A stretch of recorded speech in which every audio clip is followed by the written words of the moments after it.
So apparently you hate the NFL as much as I do. Today we're going to talk about the plummeting numbers on the favorability of sports. And I absolutely love it. But the reason we're talking about it is not just because I love it, not just because I can't stand what they're doing and that there's this backlash, but this is the perfect case study for us and our businesses to understand the importance of knowing your target customers and knowing who those people are. You want to have a great description of who they are, or you're going to make stupid mistakes like this and you're going to lose a lot of business. Now, your business probably doesn't have the same kind of money that these organizations have. And so this isn't going to be as deadly of a blow for them as it would be for you. So learn this lesson from them. And even though it's going to cost them millions, they're going to continue on. But for you, you don't have millions to burn. So it's good to learn this from other people. Learn this lesson from other people.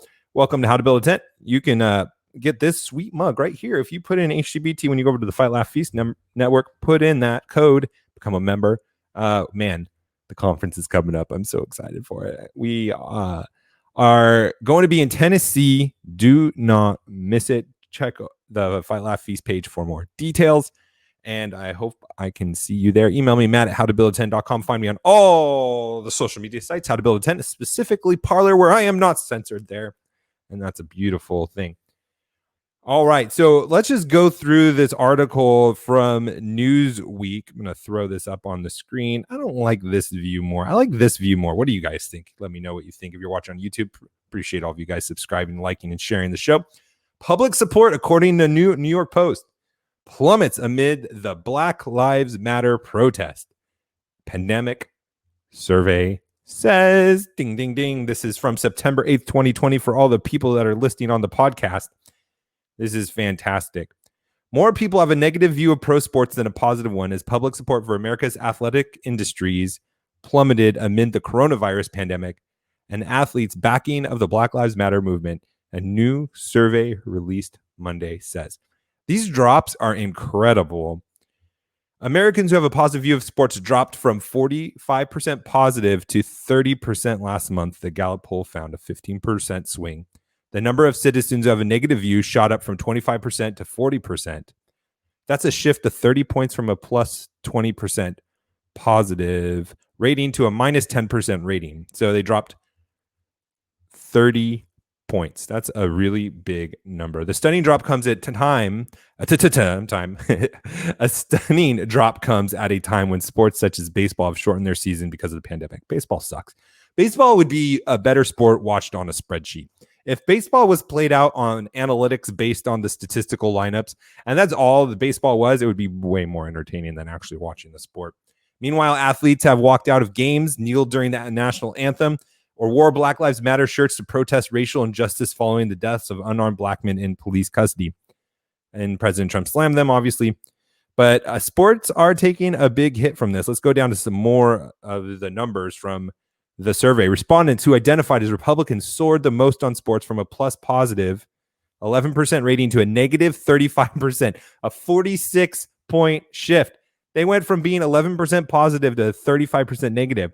And this one is interesting. Among independents, the positive negative ratio fell 36 points. Backing of sports shifted 34 points to the negative among women, from a plus 21 points in 2019 to a minus 13 points. Among men, the viewing of sports went from plus 17 points positive to 7 points negative, a 24-point shift. Guys, maybe there is this silent majority after all. Maybe there is this silent majority after all. So there's a few things that I want to touch on with this. It's absolutely encouraging. It's really encouraging. I'm thankful that people are fed up with it because it's not just that people are saying they support America and they're against the Marxist ideology of Black Lives Matter, but they're actually expressing it. They're actually doing something about it by not supporting, viewing the specific sports that are doing these things. And I have to say, hockey was doing it for a second there. They had to skate for Black Lives and all this weird crap, and they had the hashtags up on the TVs and the over the ice. I forgot what it's called. There's a specific name for them. They're not called TVs. and I'm losing it. And then they had them in the audience where the audience used to be. They would have the like hashtags and all that stuff. It's all gone now. And I'm thankful for that. The NHL is actually ahead of its time with a lot of technology. In fact, the NFL borrowed some of the technology they innovated from 10, 20 years ago. But they understand that this is a business that they need the customers to be successful, and specifically probably because it's not such a big sport too, and they're really competing to eat away at the market share of football, baseball, and all that stuff. But the first thing I wanted to hit on is this is a really good sign, I think, for Donald Trump. If this is impacting sports, and we saw the swings from Republicans and independents, 30 point swings, 30, 40 point swings. The only one that really didn't change were Democrats, which do Democrats even watch sports? I mean, that's kind of beta. I mean, right? Democrats are pretty beta. I don't think they watch sports that much. Maybe tennis. Maybe they will watch tennis. I'm just kidding. I love tennis. Tennis is a great sport. I actually, a little side note, we're doing this little sidetrack here. I stopped playing hockey when I moved to Hawaii. There's only one rink in the whole state. And they didn't even allow slap shots, which, and the beer leagues and such like that, you don't really want it. But anyways, I just didn't want to play. I didn't want to drive that far and all that good stuff. So I took up tennis thinking it was going to be an easy sport. No, it's actually really hard. And it's really fun. It's a really fun sport to play. Tennis is a really fun sport to play. But what I was saying, getting back to it before my sidetrack on my tennis career, is that this is a really good sign for Donald Trump, guys. And I think that the polls and what we're seeing at the sports, what we're seeing with the transition of some businesses going away from the Black Lives Matter. I mean, some of them aren't. Some of them are just going to do what they do. I think this is a really good sign, which means that you should plan accordingly with your investments in the future and all those things. And because, again, I really think that the Republicans are going to win the House again. I mean, I'm not an expert in politics. It's a hobby. And I wouldn't even say it's a hobby. I wish I didn't have to pay attention to politics. I wish I could just mind my own business. But I definitely think that they're going to win the House, take that for whatever it's worth. So they're going to have all branches of government again. And that means that we need to hit the accelerator to go back to what it was before all these Marxist policies that were introduced in our education systems and all this stuff, and our government spending needs to be reined back. If the Republicans get both of the chambers of the Senate and we get the presidency again, guys, that is not the time to breathe a sigh of relief. That means that we got to lean in and push for the return to the Constitution. That's what I have to say. And now, the second thing, and I want to just really hit this from a business perspective, because, this is kind of a business show, is what are these people thinking? Your target, especially football, the South lives and dies football idolatrously. I'm not endorsing it. I don't believe it's a great thing. But who are the people that love sports? Who are the people that are for competition?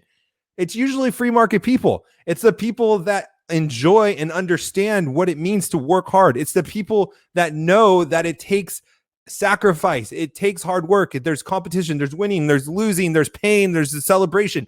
There's real life. And these people tend to be the conservatives or independents that lean more conservative than the country club liberals. And so, although these sports are owned by and large by these country club liberals, their customer is the country folk. Not the country club liberals, but the country folk. And I don't mean that in a derogatory way at all. I mean it in the everyday man. It's that the blue collar workers, the people that look forward to sports, that enjoy sports, that enjoyed playing sports growing up, most of them are blue collar people who have life experiences of competition where they had to dig in and work hard. And so I think the demographics are proving in this poll that people don't want to hear this liberal Marxist crap. Most of them don't even want politics in their sports at all. I don't. I love talking about politics. I love talking about the economy. I love talking about, the Fed and all this stuff. I don't want to see it when I'm watching sports.